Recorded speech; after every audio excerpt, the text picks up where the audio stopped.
everyone to my channel, The Grimm Reader. I am Kathy Grimm, the Grimm or Not So Grimm Reader. I'm not so grim today because I have reached 600 subscribers, which makes me happy. I like the round numbers. And anything above 500 is wonderful. So thank you all for coming back and watching me talk about mainly books, sometimes other things. This is a casual chat about what I've been reading and also a little bit of showing you my birthday purchases. I'm really enjoying this book. This is a fun sort of romance novel. You know, it's about people of different classes coming together, and it's very enjoyable. It was written in 1939 and it's quite well done. So I'm enjoying the banter and even the plotting of it all. It's a little obvious, as these things tend to be, but I thoroughly recommend it as a comfort read from yesteryear, which sort of, you know, contains like what people eat. There's a mention of dripping toast or shrimps on toast. I'm always interested in mundane descriptions of what people eat of the different classes. There's a funny mention of the drink orange blossom. Of course, the person who likes alcohol in me wants the dry one. It's basically gin and orange juice and a few other things. Anyway, very delightful read. I highly recommend it as a comfort read, a quick read, but still very good for what it is. Next up, and so this is my beautiful haul of now this was basically a cover by, but also because I love the novel, even though I am preferring the more modern translation. This is the older translation. But so here you have of Kristin Lavransdatter, daughter of Lavran, the bridal wreath, and I thought they were kind of old-timey, and they're supposed to be old-timey pictures, but it's basically a wonderful artist who I've seen elsewhere, Kinoko Craft. She has a website. See, this is my bookmark for this one. This is the one I'm reading right now. So there she is with her kids. She's like a lot of sons, 6 sons. And then this is the last one where I'm not there yet, but I'm looking forward to this one too, because I actually have an affinity for quote-unquote religious stuff in books, even though I don't consider myself, I'm not sure if I call myself an atheist anymore. I'm not sure. It depends on the day, but basically I'm an atheist. I like the idea, let's put it that way, but to me it's an idea. It's not, you know, more than that, at least not now. What did I want to say?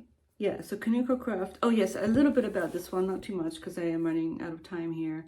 Oh, no, not this one. I apologize. This one, the second one, which is already very different from the first one, which was beautiful and sweet and romantic at the end when she first meets her husband.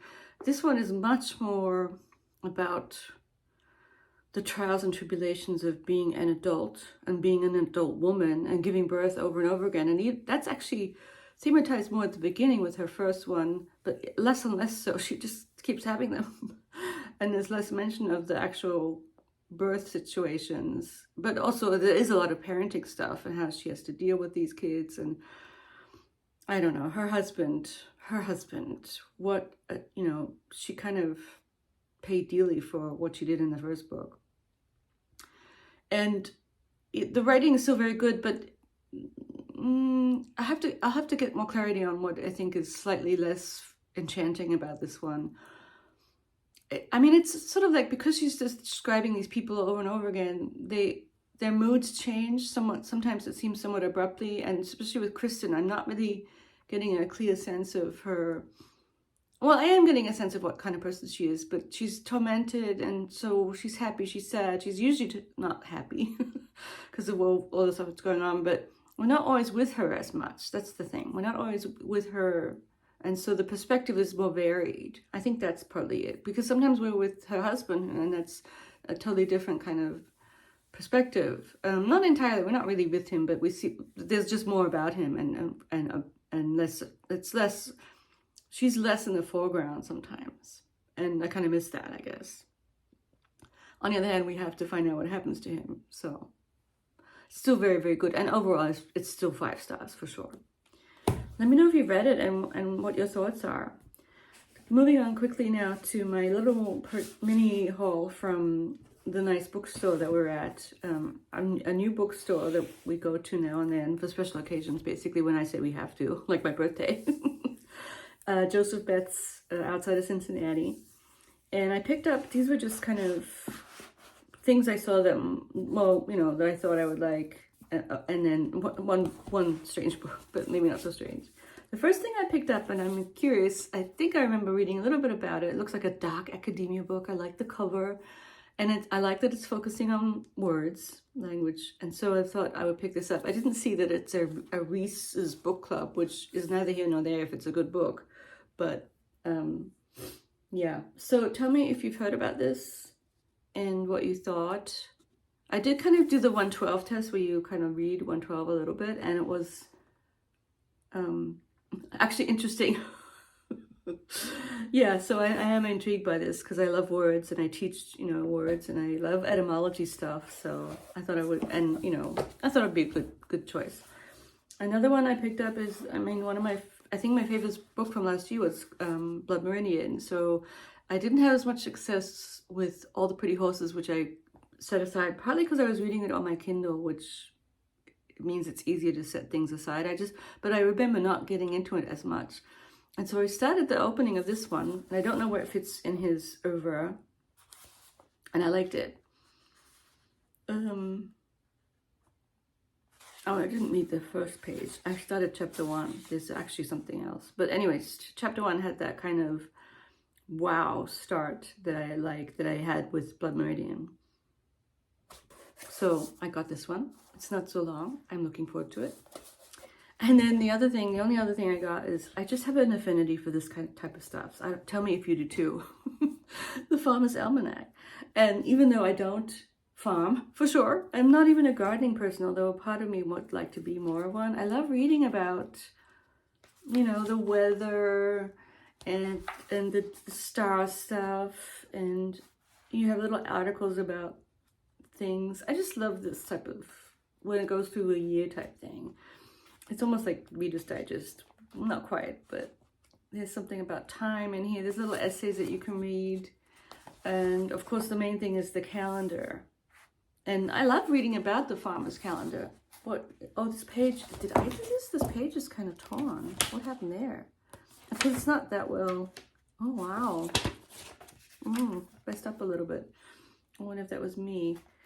Like, I like looking at all the names for the different days. You probably can't see it, but tell me if you have ever, or if you like things like the Farmer's Almanac. I know it's a strange choice, but it's very me in a way. You know, I'm interested in the seasons and things like that. So anyway, I just thought I would pick it up. I've had one before, and I do remember enjoying looking at the day. Oh, look at the back. This is so useful because I do genealogy. Although I knew, it shows you have the cousins, like going down third or fourth cousins. Yeah, so that's I love that. I love genealogy. So yeah, that's it. This is very short because I'm basically eating my breakfast at 7:15 in the morning, and I was sort of debating doing a vlog, but I don't know if I will. I think I might just post this on its own. I have a couple of things queuing in the queue for Victober, my very eclectic and perhaps somewhat controversial TBR for Victober.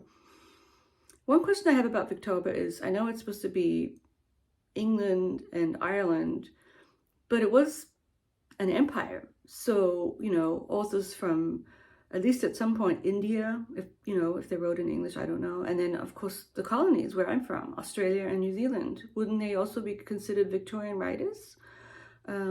My great-great-grandfather wrote a book about being connected to the Maoris, being a white Maori, Pākehā Maori. Could that not be considered Victober?